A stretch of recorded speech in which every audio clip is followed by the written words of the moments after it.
Low guys I hope तपाईँहरूको सन्चै नै छ होला म पनि एकदमै सन्चै छु आज चाहिँ हामी गुरुको घरमा जान आँटेको बेलुका बेलुका मौसम पनि एकदमै नराम्रो थियो बाटो पनि एकदमै खराब लगभग हामी 6 जना अघि 7 जना रहेछौँ अब यहाँबाट मुनि जाँदा चाहिँ 20 बाटोमा अब बौद्धसम्म हो 20 बाटोमा कस्तो कस्तो छ भनेर चाहिँ अब ठाउँहरू के हो कस्तो छ भने तपाईँहरू देखाउने छु एक गरी त आज मौसम राम्रो पनि छैन राम्रोसँग देख्न पनि देख्दैन होला ऊ राम्रोसँग मान्छे पनि चिन्दैन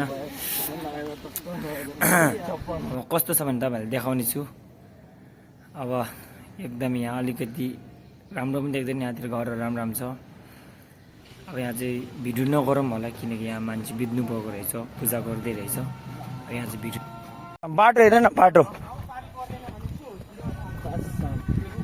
पश्चिम भरे पानी पर्ला जस्तो छ यता हो यता यताबाट जाऊ न यहाँबाट त यस्तो तल एकदमै राम्रो बाटो खोलिसक्यो यहाँ चाहिँ ऊ पानी पर्यो अब ओ छाता निकाल छाता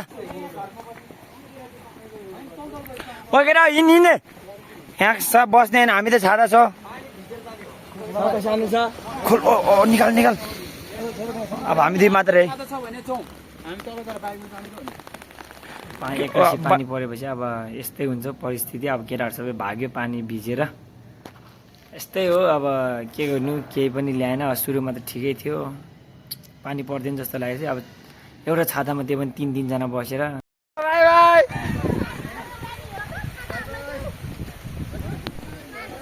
लगाएर अब फेरि पानी त सुक्यो एकछिन माथि घरभित्र बसेको थियो तर पानी पनि सुक्यो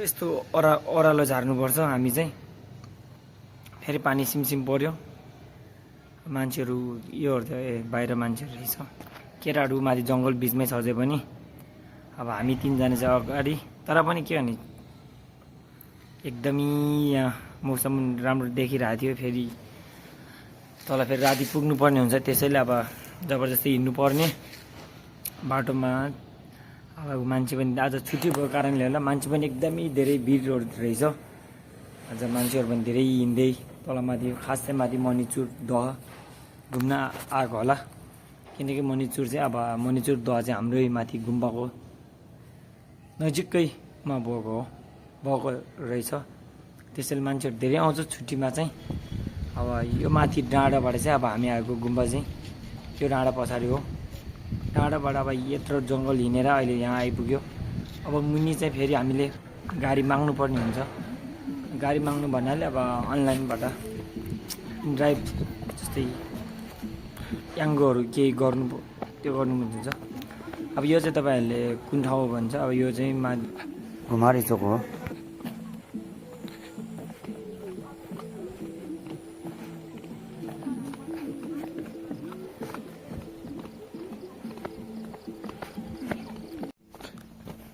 सर्कल बाटो यसरी कुदेर जानुपर्छ यहाँबाट अब नजिक चाँडो पुग्छ कि भनेर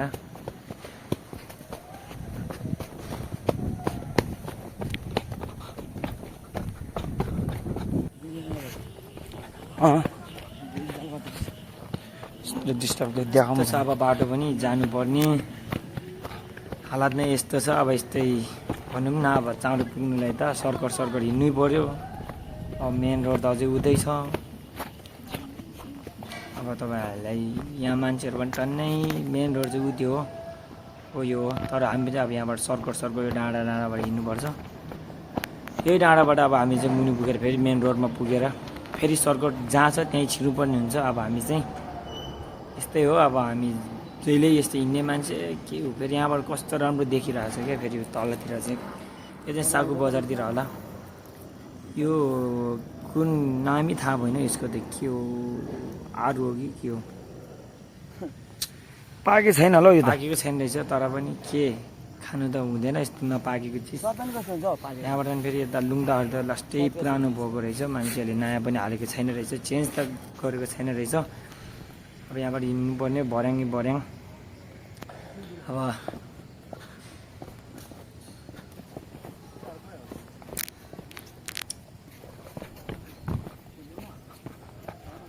त्यही हो अब यो गाउँको उग्रतर स्कुल भन्छ। अब यो एकदम यो गाउँको अलिकति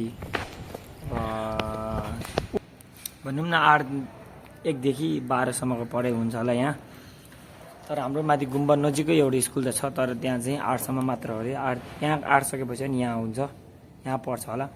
यो स्कुल नजिकै मिनी बौद्ध सेम टु सेम तपाईँहरूले बौद्ध जस्तै लाग्छ होला। एकदमै राम्रो छ होइन, कस्तो राम्रो छ हेर्नु, तपाईँहरूलाई देखाउने छु। एकदमै राम्रो, यहाँ लुङ्दाहरू पनि क्या राम्रो हालेछ, एकदमै दामी क्या। यहाँ पिसफुल, एकदमै शान्ति, कोही पनि मान्छे पनि धेरै हुँदैन रहेछ यताबाट। अब यो हो मिनी बौद्ध भनेको, तपाईँहरूले देखिसक्यो होला। एकदमै राम्रो छ, वरिपरि यहाँबाट भ्यू हेर्दा पनि एकदमै राम्रो ठाउँ त एकदमै राम्रो छ नि त। तर मान्छेहरू पनि फोटोहरू खिचिरहेको रहेछ। अब मान्छेहरू त धेरै त छैन रहेछ, लगभग 6-7 जना, तलतिर पनि थोरै रहेछ। यही हो मिनी बौद्ध भनेको। अब यसको वरिपरि के छ, यता कुसुमहरू पनि रहेछ, कुसुम गुरु रिम्पोछे साङ्गे छाङ्ना दोर्जे जस्तो छ, छाङ्ना दोर्जे नै रहेछ। यहाँबाट पनि फेरि एकदमै राम्रो देख्दो रहेछ मुनिको तलतिर साकु बजार। अब यो कुसुमको पछाडिबाट हो, यहाँतिर एकदमै ठाउँ त राम्रो छ नि त। मिनी बौद्ध जस्तै रहेछ, तर पनि के भन्नु दामी, एकदमै दामी। फेरि चाहिँ हामी हिँड्नुपर्ने हुन्छ तल। केटाहरू उता सर्कलबाट आइसक्यो होला, हामी 3 जना। यहाँ चाहिँ मान्छेहरू काम गरिरहेको रहेछ, सरसफाइ एकदमै सेवा गरिरहेको छ उहाँहरूले। फेरि यो चाहिँ तपाईँहरूले कुन ठाउँ हो भन्नुहुन्छ होला, यो चाहिँ बेजरयोगिनी टेम्पल, थाहा नै हुनुहुन्छ होला। त्यही हो, हामी यस्तो हिँड्दै आउनुपर्छ यहाँ बेजरयोगिनीसम्म चाहिँ। सो गाइस, बेजरयोगिनी त अब तपाईँहरूलाई अलिकति उता छ होला, तर पनि के हो यही बाटोतिर त होइन। यो रातो मन्दिर छ नि, यो घर ठुलो, त्यसको मुनितिर होला बेजरयोगिनी। अब मन्दिर केही मूर्ति सुर्ति होला, के हो त्यो थाहा छैन मलाई पनि राम्रोसँग। अब यहाँतिर राम्रोसँग घुमेको पनि छैन। यही हो बेजरयोगिनी गेट, मेन गेट यो हो। अब चाहिँ हामी यहाँ केटाहरू पनि आउँछ होला। अब चाहिँ हामी केटाहरू पनि आइपुगिसक्यो। अब चाहिँ यहाँ केटाहरूले के भन्छ त्यही अनुसार पुरा गरेर केटाहरू पनि फाइनल आइपुगिसक्यो।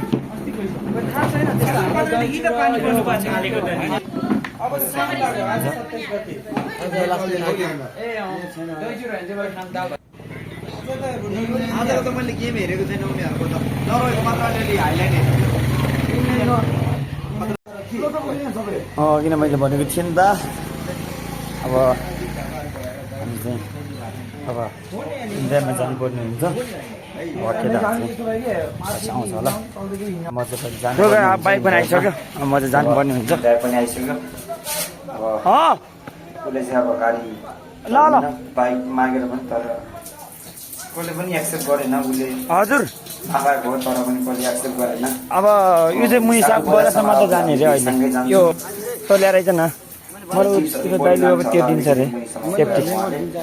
झोला चाहिँ उसलाई दियो, किन चाहेर झोला मलाई सेफ्टी दिएपछि त्यो झोला त छाताहरू किन्दा मेन झोलामा चाहिँ ल अब झोला लगेपछि अब त्यो छाता चाहिँ हामी 2 जानुपर्ने हो।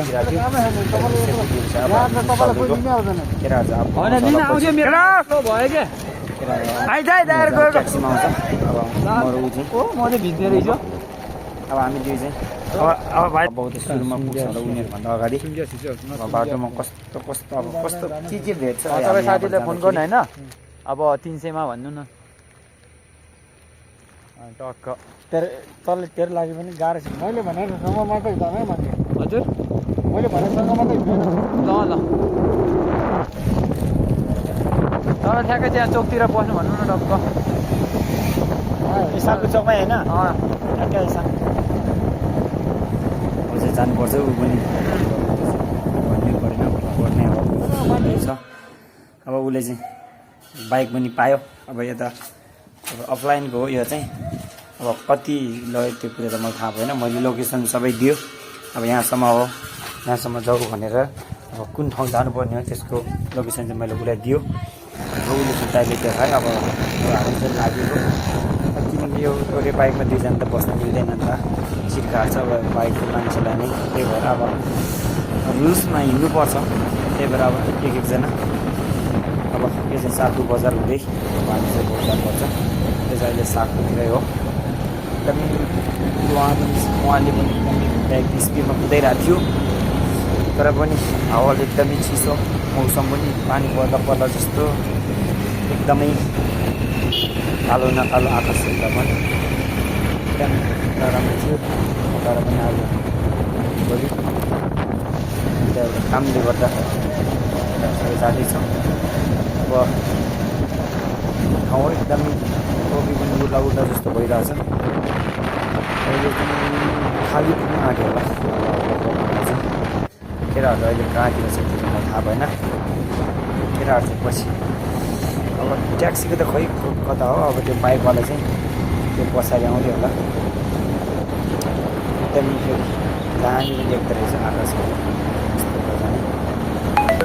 दामी दामी देखिरहेको छु फाइनली म चाहिँ थाली पनि आइपुग्यो अब थाली तर पानी अहिले सिमसिम मात्र परिरहेको छ एकदम ठुलो चाहिँ परेको छैन अहिले यो जे होस् मान्छेहरू यहाँ थुप्रै फुटबल खेलिरहेको छ प्रोग्राममा पनि गाडी एकदम स्पिड कुदाइरहेको छ तर गाडीहरू यति त जाम छैन यहाँ चाहिँ अब जाम भनेको अलिकति जरपट्टितिर हुन्छ होला सो गाइस यो चाहिँ अब तपाईँलाई थाहा छैन होला तर एकदमै ठुलो मेडिकल कलेज हो भन्ने सुनेको थियो थाहा चाहिँ छैन मलाई यसको बारेमा केही सुनेको मात्र हो कस्तो चाहिँ यहाँ के हुन्छ भन्ने मलाई केही पनि थाहा छैन मैले जे सुने त्यही भनेको हो अब यस्तो बाटो हुँदै हाम्रा लगभग हामी चाहिँ माथिबाट आउँदा सायद 1.5 घन्टा चाहिँ लाग्छ बाटोमा